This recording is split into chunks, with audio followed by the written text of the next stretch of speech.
Assalamualaikum warahmatullahi wabarakatuh. Nama saya Restuti Hidayani Saragi, dosen di Departemen Ilmu Penyakit Dalam di Divisi Penyakit Tropis Infeksi FK USU, akan menyampaikan outline dari mata kuliah yang saya ampu, yang termasuk mata kuliah pokok yang saya ampu, yang bernama Tropical Medicine 1 dengan kode TMD 173, masuk dalam kategori rumpun mata kuliah wajib dengan bobot 3 SKS dan diberikan kepada mahasiswa S1 Pendidikan Dokter FK USU di semester ke-7. Nah, adapun capaian pembelajaran lulusan atau CPL Prodi untuk mata kuliah TMD 173 ini adalah CPL yang pertama diambil dari CPL 2 dari FK adalah mampu mengidentifikasi dan mengelola masalah kesehatan individu, keluarga, komunitas, dan masyarakat secara komprehensif, holistik, terpadu, dan berkesinambungan dengan menggunakan sumber daya secara efektif dalam konteks pelayanan kesehatan primer. Sementara CPL yang kedua diambil dari CPL 4 FK USU adalah mampu mengaplikasikan praktik kedokteran dengan menyadari keterbatasan, mengatasi masalah personal, mengembangkan diri, dan mengikuti penyegaran serta peningkatan pengetahuan secara berkesinambungan. Adapun CPMK-nya ada dua, CPMK 1 yang dideskripsikan sebagai berikut, bahwa setelah menyelesaikan blok Tropical Medicine ini, mahasiswa diharapkan akan mempunyai pemahaman mengenai berbagai penyakit infeksi yang banyak menyerang berbagai sistem dan organ, mampu mengintegrasikan prinsip-prinsip pelayanan kedokteran keluarga dalam praktik pelayanan primer yang bermutu tinggi, dan mengelola masalah-masalah kesehatan secara holistik dengan penekanan terhadap tindakan preventif dan mencegah penularan. CPMK 2-nya adalah diharapkan mahasiswa akan mampu menyusun diagnosis banding, menetapkan diagnosis kerja berdasarkan tanda dan gejala klinis dari anamnesis, serta dari pemeriksaan fisik, ditambah juga dari pemeriksaan penunjang jika memungkinkan, serta mampu memberikan tata laksana dan edukasi sesuai dengan diagnosis dan kompetensi sebagai dokter umum, serta mampu melakukan rujukan ke dokter spesialis atau dokter subspesialis atau fasilitas pelayanan kesehatan yang lebih tinggi bila diperlukan.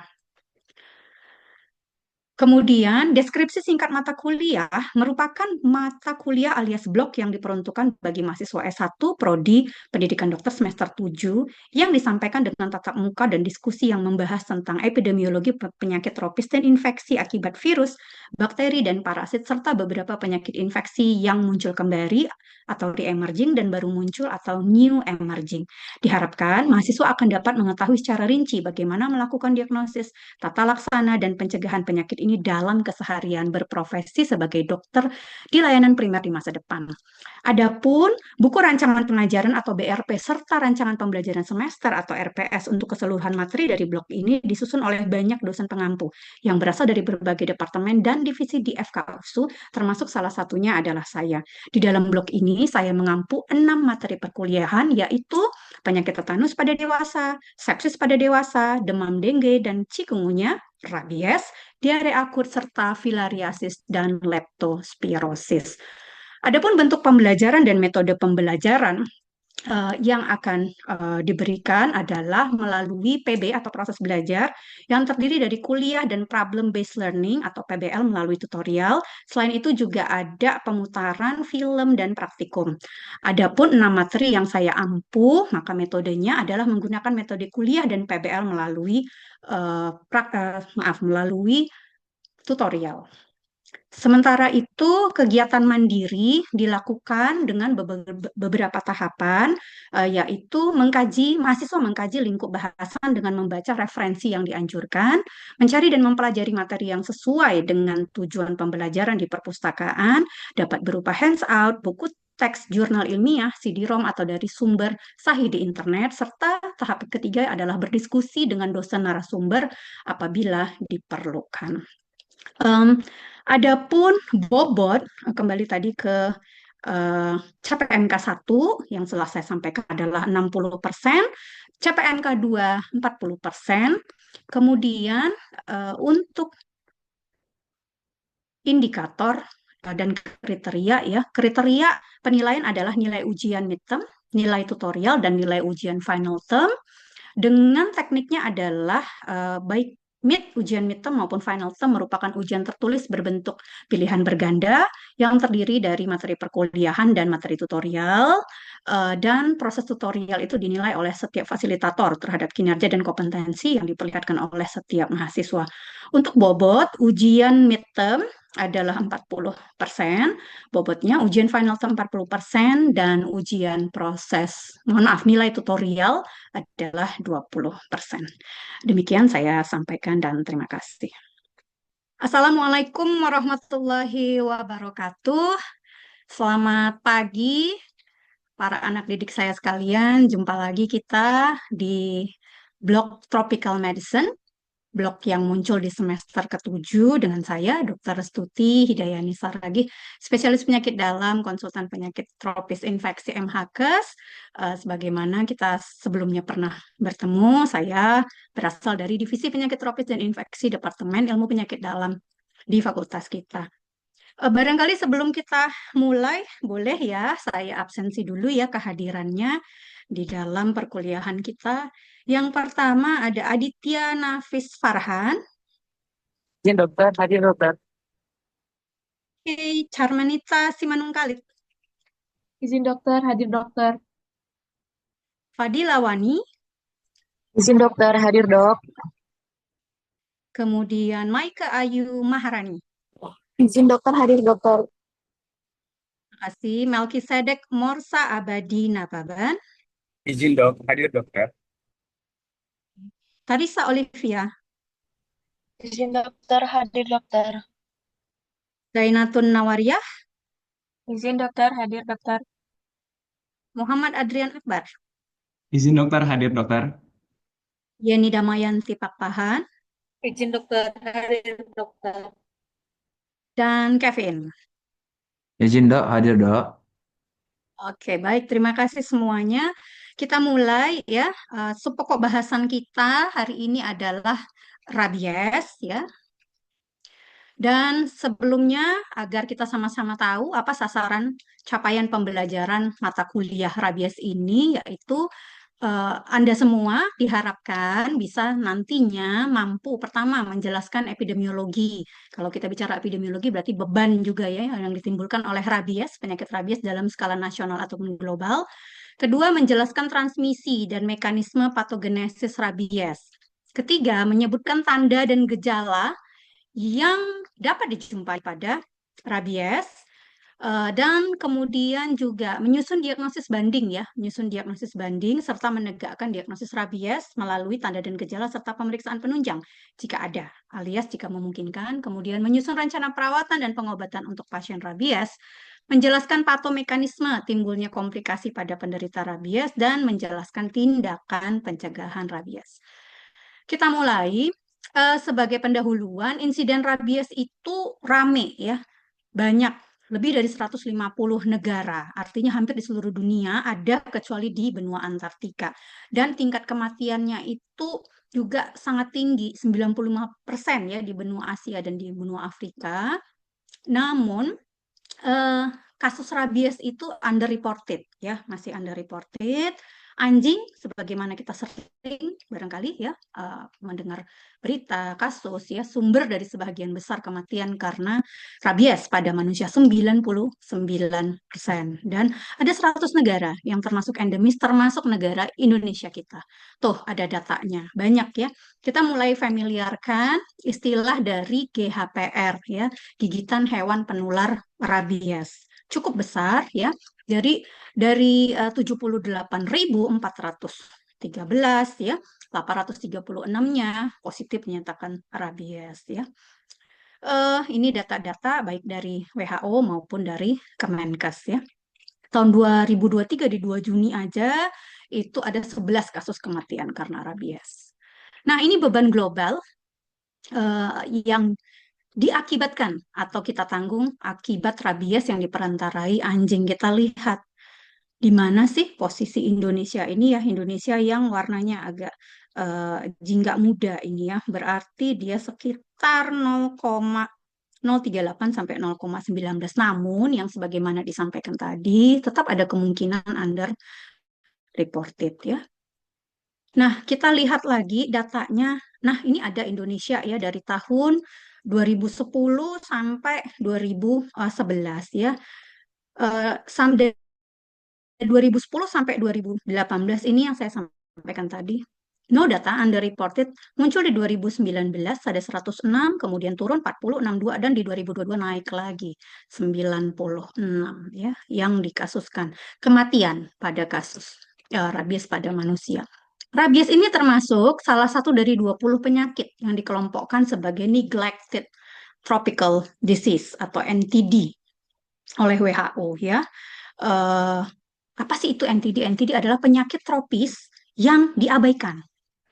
Diabaikan artinya tidak dianggap menjadi suatu perhatian khusus oleh negara ya.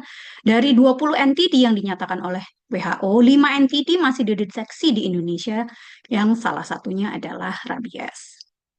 Nah, mari kita lihat situasi rabies di Indonesia. Kita lihat yang merah-merah termasuk provinsi kita loh ya. Sumatera Utara, Sumber, Riau, Sumsel nih. Merah artinya konsentrasinya, insidensinya tinggi. Merah itu berarti wah GHPR-nya berapa tuh? 5.668 merah tua ya. Sampai 104.000 maaf 745 GHPR-nya ya. Kemudian kita lihat lagi Kalimantan Barat, Sulawesi Utara, Sulawesi Selatan, Bali, NTT, dan NTB. Jadi apalagi kita berada di Sumut ya harus paham beban dan dengan demikian tantangan bagi kita dokter. Ini juga bisa dilihat ya secara lebih detail ya bagaimana tren kasus dari 2018 sampai 2025. Ini sumbernya data surveillance Kemenkes ya dan laporan bulanan zoonosis ya di 11 Maret 2025. Ya, di posisi 11 Maret ya. Kemudian ada nanti kita belajar tentang VAR, akan sampai sana. VAR itu vaksin anti rabies ya, pemberian pencegahan ya, pencegahan untuk rabies. Ternyata dari laporan nampak sebagian besar kasus kematian itu akibat terlambat datang ke Fasiankes. Dan sejumlah kematian karena pemberian VAR tidak tuntas. Ini menjadi note sehingga nanti kita harus benar-benar kuasai bagaimana bukan hanya diagnosis tapi tata laksana. Ini juga sama bisa nanti dilihat lebih detail ya. Sumatera Utara ya, ini ada N-nya 11 ya. Kemudian Indonesia itu untuk rata-rata ya, inkubasi ya, rata-rata hari mulai gigitan sampai timbul gejala. Rata-ratanya ya, rata-rata hari mulai timbul gigitan ya. Itu bisa dilihat. Oke, ini juga sama. Tadi sudah disampaikan bahwa paling besar di GHPR-nya itu berasal dari anjing ya. Nah, tahun lalu pemberian SAR itu hanya 3,4%. Nah, sangat-sangat kecil. Ini menjadi beban kita. Ini juga sama. Nah, masuk kita kepada penyebab etiologi. Etiologi virus rabies itu adalah masuk pada genus Lissa virus. Jadi genusnya Lissa virus, familinya Rhabdoviridae, dan dia RNA, single stranded. Ini gambarnya, ini strukturnya sama ya dengan virus-virus single stranded RNA lainnya. Pada umumnya punya amplop, punya matriks, kemudian ada unsur glikoprotein dan RNA di dalamnya. Misalnya dengan ada 7 genotype. Transmisinya air liur mamalia ya, ditularkan dari air liur mamalia yang sudah terinfeksi rabies ketika pertama menggigit, kedua mencakar seseorang, ketiga menjilat luka, atau dari goresan dan kulit yang tidak utuh. Goresan dan kulit yang tidak utuh, apa hanya itu saja? Oh tidak, mukosa mulut dan hidung juga bisa. Kemudian ini tadi sudah ya anjing. Selain anjing apa aja? Banyak ternyata. Ada kucing, ada musang, ada rubah, serigala, rakun, sigung, dan hewan-hewan karnivora lainnya. Dan jangan lupa kelelawar ya. Kemarin kita cerita COVID-19 sering menyinggung kelelawar. Ya, ini juga sumber sebagian besar kematian rabies di Amerika, Australia, Eropa Barat justru adalah kelelawar ya.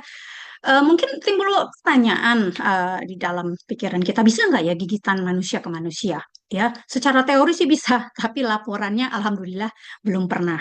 Dan satu lagi yang mungkin sangat perlu nanti dari edukasi ya, untuk edukasi masyarakat, konsumsi daging mentah ataupun jaringan-jaringan lainnya dari hewan penular rabies itu bukan sumber infeksi bagi manusia. Jadi tetap harus poin nomor satu, cara transmisinya. Oke, kita lanjut patogenesis. Ini juga penting untuk bisa mengetahui kok kenapa sih ya bisa kena rabies. Pertama, digigit tuh ya. Contoh anjing.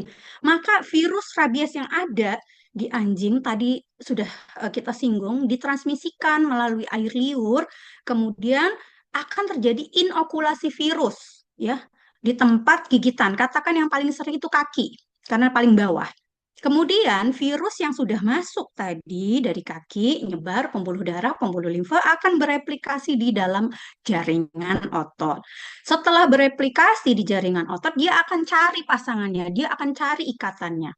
Apa ikatannya? Maka virusnya itu akan berikatan dengan reseptor. Nama reseptornya asetilkolin nikotinik ya. Asetilkolin nikotinik yang berada di NMJ, neuromuscular junction ya. Kemudian yang keempat, virus ini yang tadi masuk ya, kemudian udah berikatan di NMJ, maka akan jalan sepanjang akson. Nah, jadi kita ceritanya persarafan ya, targetnya adalah persarafan, akan jalan sepanjang akson di saraf perifer melalui transport aksonal. Dan setelah itu dia akan replikasi ya, replikasi berkembang biak di motor neuron. Motor neuron yang berada di mana? Di spinal cord, di ganglia.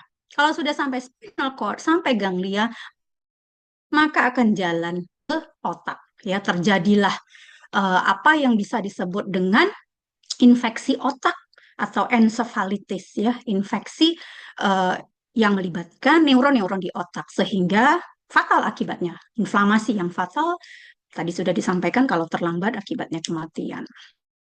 Oke, kita lanjut. Gejala klinis ada berbagai fase. Pertama, masa inkubasi itu bisa lama. Tadi ada ya di data-datanya rata-ratanya 2 minggu sampai 6 tahun. Jadi kadang-kadang udah lupa kapan digigit anjingnya. Makanya sebisa mungkin kalau masih baru itu segera mendapatkan pertolongan ya. Yang kedua, fase prodromal 2 sampai 10 hari. Masa inkubasi itu bergantung ya jumlah virus dan lokasi gigitan. Makin dekat jarak lokasi gigitan dengan SSP, maka makin pendek masa inkubasi. Sebagai contoh, kalau digigit di bahu, maka biasanya masa inkubasinya akan lebih pendek daripada kalau digigit di kaki. Oke, masa prodromal berarti muncullah rasa kebas, baal, nyeri, gatal pada lokasi dan bekas gigitan 2 sampai 10 hari dan tanda-tanda malaise yang non spesifik lainnya. Oke, kemudian fase neurologis akut 2 sampai 7 hari, ada bentuk galak namanya, dan ada bentuk paralisis. Kalau bentuk galak, dia hipereksitabilitas, bingung, hiperestesi, halusinasi, tingkah lakunya agresif, bisa menyerang, kemudian bisa hidrofobi, takut pada salah satu testingnya juga. Kemudian bentuk paralisis, kelumpuhan, keempat ekstremitas paling ekstrimnya sphincter ani jadi dia bisa beser ya, kemudian hidrofobi juga pada beberapa kasus dan spasme laring. Spasme laring ini yang juga berat ya, yang akan kita takutkan ujung-ujungnya bisa gagal nafas. Yang keempat fase koma. Koma ya, penurunan kesadaran tingkat tertinggi, bisa terjadi gagal vaskular, dan yang kelima kematian. Baik, sampai di sini ada yang mau bertanya? Atau ada yang mau komentar? Atau ada yang mau Eh, sharing? Baik, izin dokter. Dengan Kevin, dok, izin mau bertanya, dokter. Iya, silakan Baik, Kevin. dok. Tadi kan dari transmission, dok, dokter jelaskan, dok, Mhm. bahwasannya ada beberapa cara untuk penularan, dok. Bagaimana kalau pas suatu pasien itu terkena rabies tapi belum mendapatkan gejala dan dia mentransplantasikan organnya ke tempat lain, ya, atau graft, apakah ada report mengenai penularan secara organ transplant, dok? Izin, dok. Demikian Oke, pertanyaannya. kalau ini secara teoritis ya, secara teoritis tentunya bisa karena tadi dari jaringan ya, dari apa namanya, inokulasi virus. Tapi tunggu, Mak, saya bertanya dulu. Maksudnya seperti apa tadi? Digigit, kemudian agak lucu juga ya, digigit kemudian mentransplantasikan gimana? Baru digigit Dia kan kemudian dia kan transplantasi atau mungkin gimana? pasiennya tidak ingat dok. Misalnya pasiennya udah pernah kegigit dok, nggak pernah dapat, belum ada bergejala sama sekali, ataupun dia lupa kalau pernah kegigit dok. Nah, terus dia Nah, merupakan seorang pendonor, mendonorkan. oh, ini untuk ya, I see. Ah, Berarti yang maksud Kevin adalah kalau seperti tadi ya, yang inkubasinya panjang ya, nggak inget iya lagi dok, kapan. betul Oke, betul betul dok. baik. Iya, ya paham. Oke, maka secara teoritis bisa ditularkan melalui transplantasi organ. Namun jarang sekali terjadi. Ada laporan kasusnya, tapi jarang terjadi. Sehingga intinya adalah organ yang ditransplantasikan berasal dari pendonor yang terinfeksi rabies. Namun pada laporannya, bukan biasanya, pendonor tersebut tidak menunjukkan gejala rabies yang khas. Nah, jadi bisa jadi hanya fase yang nggak khas itu biasanya prodromal ya. Kalau kita fase prodromal maka tidak akan eh, spesifik langsung orang mikirnya rabies ya.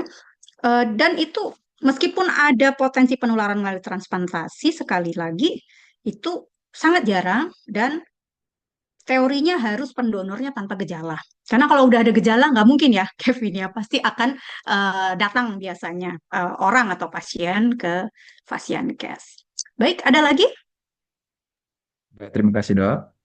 Izin Ya, bertanya dokter. sama-sama. Ya, Eh, silakan. izin dokter, perkenalkan nama saya Fadli Hanafi ya. Izin dokter bertanya, mengapa rabies sangat sulit didiagnosis pada fase prodromal dokter? Izin dokter. Oke, fase prodromal ya, karena namanya juga fase prodromal. Prodromal itu pendahuluan. Fadli, pendahuluan yang biasanya gejalanya tidak spesifik.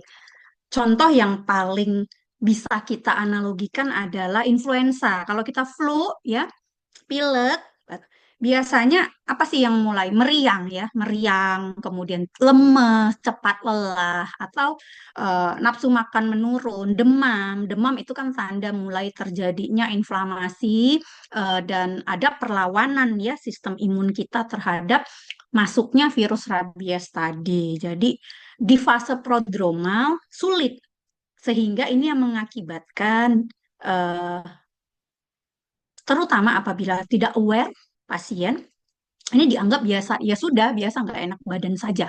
Atau barangkali bukan tidak ingat, tapi nggak apa-apalah begitu. Ini justru yang nanti kalau kita sampai ke edukasi, ini harus disampaikan juga ke masyarakat, ke komunitas. Jangan sepele kalau digigit, dicakar oleh hewan HPR ya, hewan penular rabies. Nah, itu jawabannya. Makasih. Ada Izin lagi? dokter, terima kasih banyak dokter. Izin dokter, izin bertanya dokter. Ya, Saya Adrian, silakan. Muhammad Adrian dokter, izin bertanya dokter terkait dari gejala klinisnya dokter. Kan di sini dilihat tadi Mm-mm. bahwasannya masa inkubasinya ini dia tergantung dari lokasi dan lokasi gigitannya dokter. Jika pasien-pasien yang dengan lokasi gigitannya itu hanya di perifer tapi eh, terkena air liur, namun pasien ini memiliki penyakit-penyakit komorbid dokter, misalnya seperti DM ataupun penyakit-penyakit HIV lain, apakah ini makin mempercepat dokter walaupun lokasinya hanya di perifer dokter? Izin dokter, terima kasih dokter. Ya, makasih Adrian. Pertanyaan bagus sekali ya. Nah, bahwa em, meskipun di perifer, contoh perifer tuh kaki ya, yang kayak kita bahas tadi sebelumnya ya.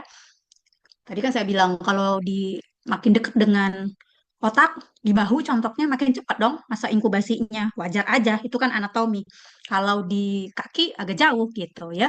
Nah, namun tentu makanya saya selalu ingatkan kalau kita bicara tentang penyakit infeksi, apa triasnya? Adrian, ada tiga segitiganya ya. Pertama apa? Ayo, mau saya pancing apa enggak? Host yang pertama, betul? Atau pejamu. Kemudian yang kedua adalah agent.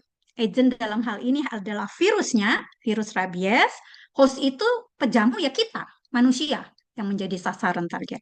Yang kedua tadi host dan yang ketiga lingkungan. Itu berinteraksi. Nanti kalau cerita lingkungan eh, besar ya, contoh kenapa penyakit infeksi dalam sekarang ini kan sering panas ya. panasnya rasanya nggak enak, kemarau basah, climate change, perubahan iklim. Nah, kita nanti akan sampai di sana di subtopik yang lain dari mata kuliah Blok Tropmed ini bahwa perubahan lingkungan termasuk perubahan iklim juga akan menjadi faktor pemicu atau trigger meningkatnya penyakit infeksi dan penyakit tropis. Itu contoh lingkungan. Yang kedua, lingkungan ketiga ya. Yang kedua adalah hostnya. Itu benar sekali. Kalau komorbid gimana dok? HIV atau autoimun SLE atau gagal ginjal, udahlah dia imunokompromis, ya kan ya? Pasien-pasien atau orang-orang dengan kondisi imunokompromis berarti bisa jadi meskipun tadi digigitnya di perifer, ya, maka bisa jadi masa inkubasinya lebih cepat ataupun mungkin masa inkubasinya bisa saja sama, tetapi gejalanya lebih berat. Sekali lagi, bisa jadi gejalanya lebih berat. Kenapa? Status imunnya tidak cukup kuat untuk melawan masuknya virus tadi. Dan jangan lupa, yang pertama, faktor daripada agent. Agentnya yaitu virusnya. Seberapa besar virologinya, viral load istilahnya. Beban virusnya itu, jumlah virusnya itu seberapa. Kemudian tadi, genotype tadi.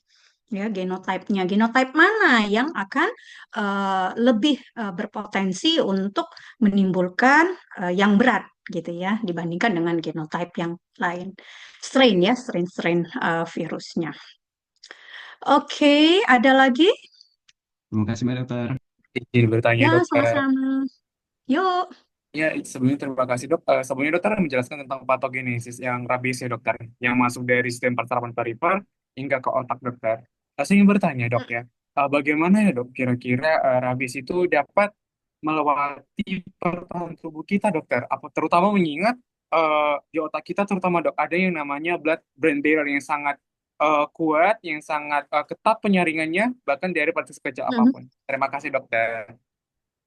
Kok bisa gitu ya Melki? Kok bisa dia apa lewat blood-brain barrier? Padahal barangkali Melki di pertemuan, bukan pertemuan sih ya, mata kuliah sebelumnya ya, sudah belajar itu kuat loh di neurologi ya. Itu kuat loh blood-brain barrier itu. Kenapa rabies itu bisa? Itu kah pertanyaannya?